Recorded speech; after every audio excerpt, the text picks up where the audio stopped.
So what do we do about post-secondary education? It's about $6 billion, which, yeah, only $1.2 billion comes from the taxpayer fund, but still, I mean, I don't want student money wasted any more than I do taxpayer money. And from what I can tell, it is being wasted. The tuition for institutions of higher education, especially public institutions, is finally getting some of the scrutiny that it has really deserved for about 2 decades. And college administrators are kind of getting wrapped around the pole because they consider themselves to be progressive, you know, because they have reduced barriers to getting a college education based on ethnic or gender or racial issues, but they've stood around while barriers have been erected due to economic ones. They also pride themselves on being incubators of innovation, but they can't seem to innovate when it comes to reducing costs or keeping tuition from rising above inflation.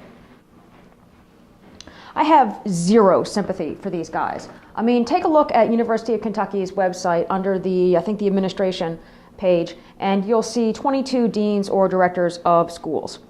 Using Kentucky.com, which by the way is the world's most annoying website, I can get salary information for about 15 of those deans. And the average for the 15 deans is $223,000 a year.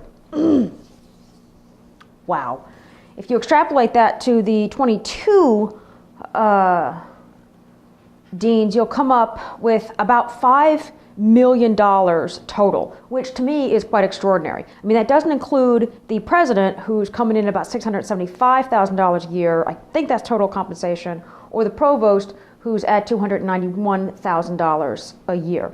Doesn't include any of the rest of the people for UK, who of course are not paid nearly that much, or the other 7 institutions of higher learning we have in this state, or the community and technical college.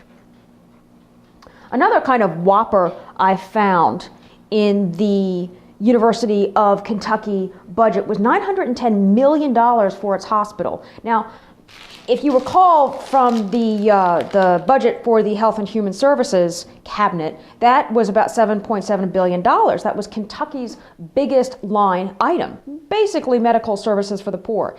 And you can actually make that about $8.6 billion. I mean, you can throw in another $1 billion into that health and family services budget.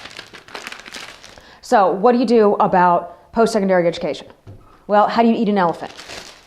One bite at a time. Let's start with the first item, which is something called the Council on Post-Secondary Education. It's $48 million. That's not its total budget. That's just what's coming out of the general fund. What is the Council on Post-Secondary Education? Well, its job is to serve as the representative agency in matters of post-secondary education, and in this role brings a statewide perspective to post-secondary education issues and planning. Sorry, goodbye. We cannot afford $48 million for perspective.